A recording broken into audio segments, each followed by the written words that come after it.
Welcome to the third webinar of our three-part series on behavior analysis and intervention for students in general education, special education, and the 504 program. This particular webinar will focus on Tier 3, the next level. Do I stay at Tier 2 or go to Tier 3? To answer this question, do the following. Review your data and documentation as a committee again. Re-ask the questions: are the behaviors you desire increasing? Is the increase in the desired behavior significant? Is the student progressing at a reasonable rate based on the severity of data and documentation of the original behavior? Is additional help needed? Are the behaviors you don't desire decreasing? Has the frequency changed, not happening as often or more often? Has the duration changed, not happening as long or happening longer? You tried Tier 2 and your student is still experiencing challenges. Tier 2 was not enough, so now what? When and why would I try Tier 3? Tier 3 could be about 1 to 5% of the student population as shown on the pyramid. Tier 3 is appropriate for reducing the intensity, frequency, and/or complexity of existing problem behaviors that are resistant to and/or unlikely to be addressed by primary and secondary prevention efforts through Tier 1 and Tier 2. Tier 3 would be provided to give students the most individualized responses to situations where problem behavior is likely. Just a reminder, Tier 1 and Tier 2 supports will remain in place as appropriate. Do not remove interventions that are currently working for the student. A student should not receive the exact same interventions in Tier 3 that were received in Tier 2 unless the intervention was working. It is not more of the same supports.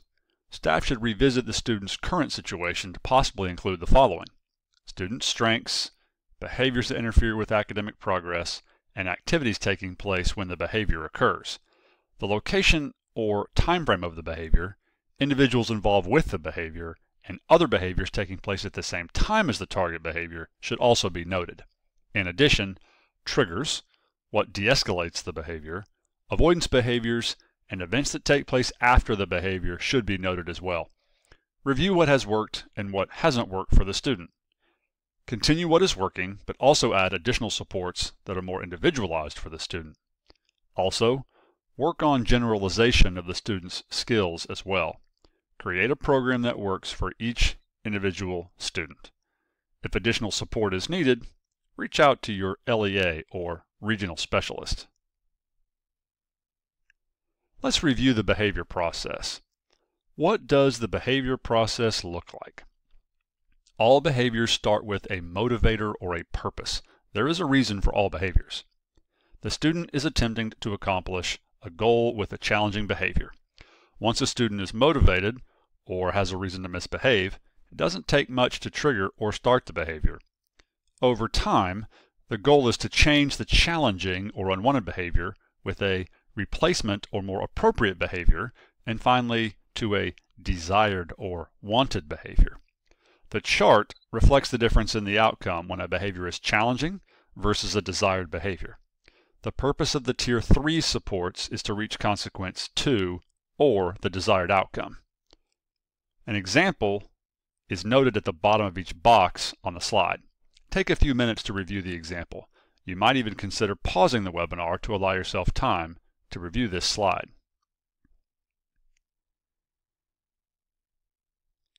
The Behavior Intervention Plan, or BIP, should always have measurable goals.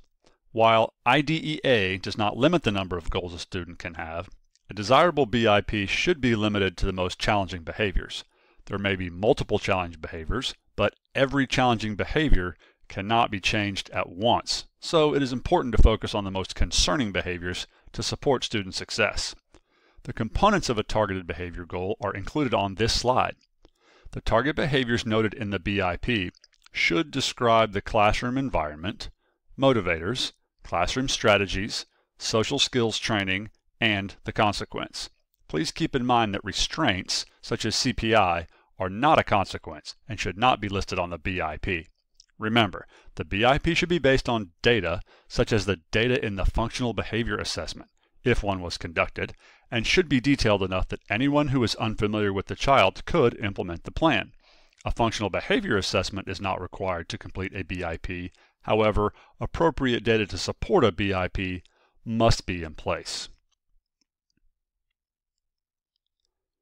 Think of a student in your classroom or building that displays challenging behaviors and has a BIP. Can you answer the following questions in reference to the BIP? Take a minute to review the questions on this slide and make sure you can answer the questions in reference to your student.